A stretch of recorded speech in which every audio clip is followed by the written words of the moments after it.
मेरे पिता एजुकेशन के हेड हुआ करते थे, पीएचडी, डिप्लोमा वगैरह। मैं उनसे अक्सर पूछता था कि हमें पैसों के बारे में स्कूल में क्यों नहीं सिखाया जाता। उन्होंने मेरी तरफ देखा और कहा, क्योंकि गवर्नमेंट नहीं चाहती कि हम ये सब्जेक्ट सबको पढ़ाएं। गवर्नमेंट हमें बताती है कि हम क्या पढ़ा सकते हैं और क्या नहीं। और मुझे ये काफी अजीब लगता था और मैं उनसे कहता था कि क्या स्कूल हमें पैसों के बारे में नहीं सिखाएगा? उन्होंने कहा, नहीं, तुम्हारा काम है एक नौकरी पाना। हम सब पैसों के लिए ही नौकरी करते हैं। मैंने पूछा, वो कहते नहीं, तुम्हें बस नौकरी ढूंढनी है। मैंने कहा, नहीं नहीं नहीं नहीं, क्या नौकरी का पर्पस पैसे कमाना नहीं है? वो कहते, हाँ बिल्कुल। मैंने पूछा, मैं सीधा पैसों के बारे में क्यों नहीं सीख सकता? मुझे जॉब करने की जरूरत ही नहीं पड़ेगी।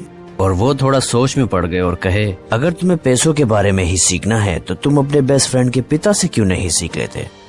मैं पूछा, क्यों? वो माइक था, मैं उनसे क्यों सीखूं? मेरे पिता ने कहा, क्योंकि माइक के फादर एक एंटरप्रेन्योर हैं। मैंने पूछा, आप क्या है फिर? उन्होंने कहा कि मैं एक एम्प्लॉय हूँ, मैं एक गवर्नमेंट एम्प्लॉय हूँ। एंड आई वाज लाइक, ओह, दोनों में फर्क क्या है? उन्होंने कहा कि एक एंटरप्रेन्योर को पैसों के बारे में पूरी जानकारी होनी चाहिए, नहीं तो वो एंटरप्रेन्योर किस काम का? और एक एम्प्लॉय को पैसों के बारे में जानने की कोई जरूरत ही नहीं, क्योंकि उनकी केयर करने के लिए गवर्नमेंट है, कंपनी है। अब मैं ठहरा एक बच्चा, मैं काफी कंफ्यूज हो गया। फिर मैंने अपने पिता की सलाह मानी और माइक के डैड के ऑफिस गया और मैंने उनके दरवाजे पर नॉक किया और कहा, मैं आ गया, 9 साल का बच्चा, मुझे पैसों के बारे में जानना है। उन्होंने कहा, अंदर आ जाओ। और वहीं से रिच डैड पुअर डैड की शुरुआत हुई।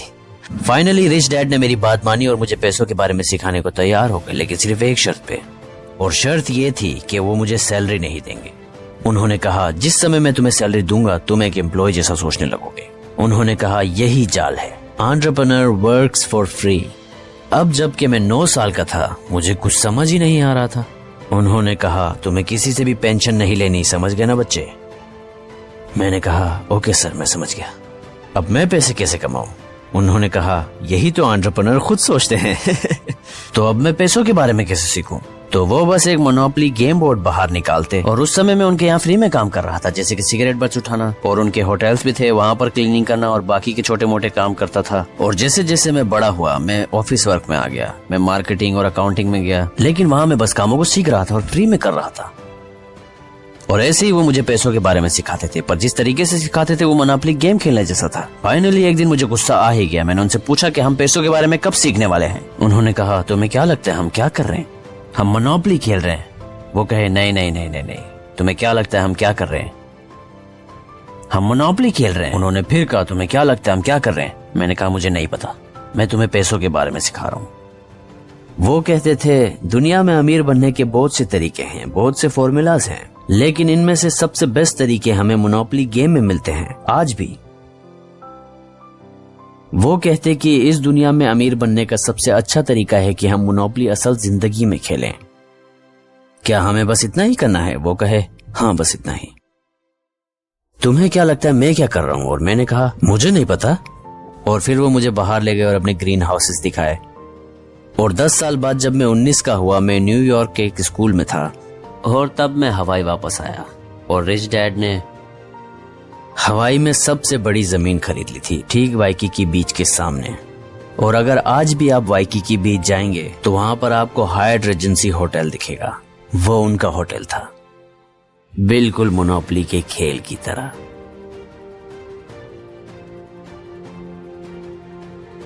वो कहते थे, जिस समय तुम्हें सैलरी मिलती है तुम्हारा दिमाग पैसों के बारे में सोचना बंद कर देता है। वो बस उन चीजों के बारे में सोचता है जो वो उन पैसों से खरीदेगा, और यही से रैट रेस की शुरुआत होती है। मेरे रिच डैड कहते थे, जब तक हमें पैसों की भूख है हम पैसों के बारे में सोचेंगे। जो लोग गलती करने से डरते हैं, जैसा स्कूल में सिखाते हैं, वो कुछ सीख ही नहीं पाते। एक गरीब इंसान बचपन से गरीब नहीं होता, पर वो ऐसी फैमिली से आता है जिनका गरीब रवैया होता है, क्योंकि अमीर, गरीब, मिडिल क्लास, इन सब की शुरुआत हमारे दिमाग से होती है। गरीबी हमें सिखाई जाती है, हम इसे अपने बच्चों को सिखाते हैं। मिडिल क्लास रहना भी हमें सिखाया जाता है।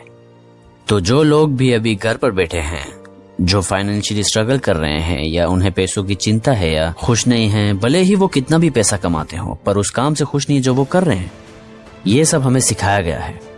हमारा घमंड, हमारी ईगो तक हमें सिखाई गई है। मेहनत करो, नौकरी पाओ, नहीं तो तुम कभी अमीर नहीं बन पाओगे, या पैसा बुराई की जड़ होता है। जो भी हो, तो स्कूल सिस्टम कभी हमें पैसों के बारे में नहीं सिखाएगा। स्कूल सिस्टम डिजाइन इस तरह से हुआ था कि वो हमें एक नौकरी दिला सके, जो कि एक हद तक जरूरी भी है, डॉक्टर, लॉयर या स्पेशलिस्ट बना सके, लेकिन वो पैसों के बारे में कभी नहीं सिखाएंगे। और आज भी दुनिया में लोगों को सबसे कम जानकारी पैसों की है। पैसों की जानकारी जैसे अकाउंटिंग, जैसे डेथ, टैक्सेस, हमें ये सब पता होना चाहिए, पर स्कूल नहीं सिखाता, किसी को भी नहीं। अक्सर लोग मुझसे पूछते हैं कि आपके रिच डैड ने इतना सब कुछ कैसे सीख लिया, जबकि आपके पुअर डैड जो कि पीएचडी थे नहीं सीख पाए। और इसका जवाब बहुत सरल है। मेरे रिच डैड जो कि मेरे बेस्ट फ्रेंड के पिता थे, उनके खुद के पिता का देहांत हो गया था जब वो सिर्फ 13 साल के थे। रिच डैड को अपनी फैमिली चलाने के लिए कुछ न कुछ तो करना ही पड़ता था, और इसी वजह से उन्हें अपना स्कूल छोड़ना पड़ गया, जो कि उनके लिए अच्छा था। कई बार चीजें हमें अच्छी नहीं लगती, पर बाद में वही चीज हमारे लिए अच्छी साबित होती हैं, और बाद में वही टीचर्स उनके बुक कीपर, उनके अकाउंटेंट, उनके अटर्नीज, उनके रियल एस्टेट एजेंट बने। तो मैं यही कहूंगा कि उनके पास असली टीचर्स थे, वैसे फेक टीचर्स नहीं जैसे स्कूल में होते हैं। अगर हम देखें तो स्कूल के टीचर्स को पैसों के बारे में कुछ पता ही नहीं है। वो ऐसे सब्जेक्ट्स पढ़ाते हैं जो खुद कभी प्रैक्टिस नहीं करते। मैंने अपने टीचर से पूछा कि मैं अब अपने कैलकुलस के 3rd ईयर में पहुंच चुका हूं। हम स्ट्रेंथ ऑफ मटेरियल्स के बारे में पढ़ रहे थे। मैंने पूछा क्या मैं इसको कभी अपनी असल जिंदगी में यूज करने वाला हूं। उन्होंने कहा नहीं। आप हमें इसे पढ़ाई क्यों रहे हैं? उन्होंने कहा क्योंकि मुझे इसकी पेंशन मिलती है। मैंने पूछा कि आपने कभी इसका यूज किया है? वो बोलते नहीं। और इसीलिए मैं लोगों को समझाता हूं कि अगर आपको अमीर बनना है तो आपको फेक टीचर्स के बजाय अपने लिए असली टीचर्स ढूंढने पड़ेंगे।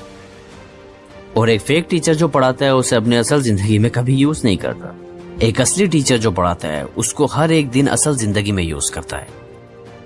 It's because I see you giving this knowledge out, and do the rich people cringe and say, "Don't tell them that, Rob"? हाँ, बिल्कुल। वो कहते हैं उन्हें अमीर ना बनने दो, उन्हें गरीब ही रहने दो। लेकिन अगर हम देखें तो गरीब हमेशा से ही हमारे साथ है। जैसा मैंने कहा, उसकी शुरुआत यहां से होती है। गरीबी उनके शब्दों में होती है और उनके शब्द उनकी जिंदगी में उतर जाते हैं। पर जब भी वो कहते हैं मैं ये नहीं खरीद सकता, मेरे पास इतने पैसे नहीं है, उनका दिमाग काम करना बंद कर देता है। लोग वही बनते हैं जो वो बोलते हैं। मेरे पीएचडी डैड बोलते थे पैसे पेड़ पे थोड़ी उगते हैं, मैं इसे अफोर्ड नहीं कर सकता। मेरे रिच डैड ने कहा तभी तुम्हारे पिता गरीब हैं। गरीब लोग हमेशा कहते हैं मैं इसे अफोर्ड नहीं कर सकता, मेरे पास पैसे नहीं हैं, क्योंकि ऐसा बोलकर वो अपनी प्रॉब्लम से बचना चाहते हैं। ये एक एस्केप है, क्योंकि ऐसा कहना आसान है। And your rich dad used to say what instead of I can't afford it? मैं इसे कैसे खरीदूं? मैं क्या कर सकता हूँ? मैं पैसे कैसे कमाऊं? या मैं ये क्यों खरीदूं?